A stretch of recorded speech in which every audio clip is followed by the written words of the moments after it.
कालीबंगा से सर्वाधिक मात्रा में किस प्रकार की मोहरें मिली थी? आयताकार, वर्गाकार, वर्गाकार, त्रिभुजाकार तो वर्गाकार मिली थी। अग्निवेदिकाएं किस सभ्यता स्थल से प्राप्त हुई थी? अग्निवेदिकाएं कालीबंगा से हुई थी। गोरे व कांटे किस सभ्यता से प्राप्त हुए थे? गोरे व कांटे आर्य सभ्यता से प्राप्त हुए थे। रेडियो कार्बन पद्धति के अनुसार गणेश्वर सभ्यता का कालीय क्रम कितना है? गणेश्वर का 2800 ईसा पूर्व है। 2800 ईसा पूर्व है। इनमें से किस पहाड़ी पर बैठकर सभ्यता के अवशेष मिले थे? पहाड़ी पर बेराट सभ्यता के अवशेष मिले थे। तो बिज्जक पर, भीम पर, गणेश पर, सब पर ही मिले थे। प्राचीन युग की चित्रशाला किसे कहा जाता? प्राचीन युग की चित्रशाला बेराट को कहा जाता। प्राचीन युग की चित्रशाला बेराट को बेराट में सीएल क्लाइल ने किस वर्ष अशोक के खंडित शिलालेख की खोज की थी? तो कब की थी? 1871-72 में की थी।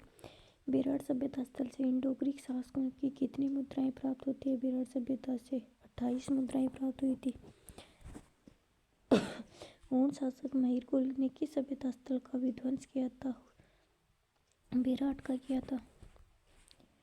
चीनी यात्री हेंगसांग ने किस सभ्यता स्थल की यात्रा की थी? बेराट की। कालीबंगा सभ्यता स्थल की जानकारी मिलने पर पुष्टि किसने की थी? ओरेल स्टेन ने। कालीबंगा सभ्यता का उत्खनन कितने स्तरों पर किया गया था? 5 स्तरों पर। कालीबंगा सभ्यता स्थल से हड़प्पा व उत्तर हड़प्पा काल के अवशेष उत्खनन के कौन से स्तर से प्राप्त हुए थे? तीसरा, चौथा, पांचवा, तीनवें हो तो दोहरी रक्षा प्राचीर प्रमाण की सभ्यता से मिलते थे। दोहरी कालीबंगा से गया की स्थापना कब की गई थी? 1985-86 में। कालीबंगा सभ्यता के उत्खनन से प्राप्त खेल में एक साथ कितनी फसलें बोई जाती थी? खेत में एक साथ 2 फसलें बोई जाती थी। इनमें से कालीबंगा सभ्यता स्थल के बारे में असम्मिलित है। रेविकस, भूकंप, दयाराम साहनी, जलवायु परिवर्तन, डेल्टा नदियों द्वारा मार्ग परिवर्तन, केनेडी संक्रामक रोग। दयाराम साहनी, जलवायु परिवर्तन गलत है। इनमें से आर्य सभ्यता को किस नाम से जाना जाता है? तो आगरपुर, दुलकोट, ताम्रवती नगरी तीनों ही नाम से जाना जाता है। अगला है कि किस सभ्यता से तृतीय ईसा पूर्व से प्रथम ईसा युग की यूनानी तांबे की 6 मुद्राएं व 3 मोहरें मिली थी? तो ये मिली थी आड़ से। इनमें से किसके अनुसार आड़वासी कृषि से परिचित थे? तो किसके के अनुसार कृषि से परिचित थे? गोपीनाथ शर्मा के अनुसार आड़वासियों की अर्थव्यवस्था का मुख्य आधार क्या है? आड़वासियों का पशुपालन। गणेश्वर सभ्यता की खोज कब की थी? 1972 में। ताम्रयुगीन सभ्यताओं की जननी किसे कहा जाता है? तो गणेश्वर को ही कहा जाता है।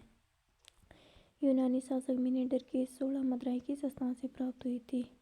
तो ये हुई थी बेराट से। जयपुर राज्य में बेराट सभ्यता की खोज किसके शासनकाल में की गई थी?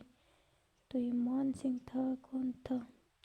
तो स्वयंराम सिंह द्वितीय के समय की गई। स्वयंराम सिंह द्वितीय। कालीबंगा से किस सभ्यता के समान बेलनाकार मोहरें प्राप्त हुई थी? मेसोपोटामिया। और अगला क्वेश्चन, किस सभ्यता में कच्ची ईंटों से निर्मित आयताकार चबूतरे के प्रमाण मिले हैं? तो कालीबंगा से मिले हैं।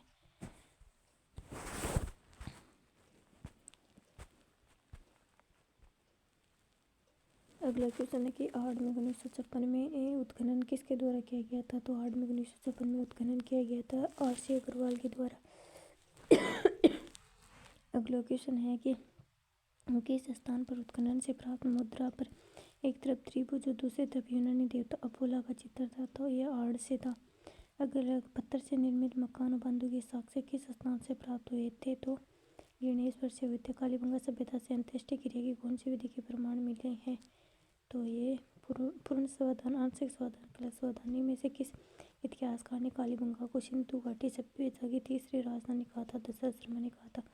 पुरातत्व का पुष्कर किस सभ्यता को कहा जाता? पुरातत्व का पुष्कर गणेश्वर को कहा जाता। मछली पकड़ने का कांटा किस सभ्यता से मिला था? गणेश्वर से मिला था। और आड़ सभ्यता के उत्खनन में बस्तियों के कितने स्तर मिले थे? आड़ में मिले थे 8 स्तर। 8 स्तर।